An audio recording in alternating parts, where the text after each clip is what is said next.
जानते हैं भाई, पवन सिंह ने फिर से एक रिकॉर्ड बनाया है। रिकॉर्ड के सिलसिले में अपना मोर्चा गाड़ दिया है भाई। 100 मिलियन का आंकड़ा सिर्फ 60 दिन में क्रॉस किया है। नमस्कार, मेरा नाम दयाशंकर ओझा है। आप देख रहे हैं टेक टू भोजपुरी चैनल। हो सकता है कि पवन सिंह का होली उतना अच्छा इस बार नहीं आ रहा है। हम लोग पुराने गाने सुन के ही काम चला रहे हैं, लेकिन पवन सिंह का आहो राजा ने 100 मिलियन का आंकड़ा क्रॉस कर दिया है। और ये 100 मिलियन सिर्फ 2 महीने में हुआ है, वो भी एक भोजपुरी गाना। सोच सकते हैं। वीडियो को दबा के लाइक कीजिए सबसे पहले। और मैं बताना ये चाहता हूँ कि वेव कंपनी का ये गाना था। बहुत दिनों बाद पवन सिंह का कोई गाना वेव म्यूज़िक पे 100 मिलियन क्रॉस किया है, बहुत बड़ी बात है। हालांकि पहले तो पवन सिंह का गाना वेव पे ही आता था, वेव ही एकमात्र चैनल था। अभी तो भोजपुरी के बहुत बड़े बड़े चैनल आ गए हैं। हालांकि वेव म्यूज़िक पे 100 मिलियन क्रॉस व्यू गए हैं। पवन सिंह के फ़ैन में खुशी का लहर है।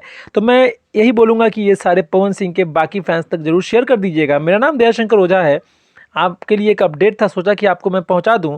कैसा लगा ये वीडियो ज़रूर से बताइएगा। ज़्यादा आपका समय लेना नहीं चाहता हूं, क्योंकि मैं यहां पे आपका टाइम वेस्ट नहीं करना चाहता हूं। जो रियल अपडेट था मैंने दे दिया। लाइक कमेंट शेयर जरूर कर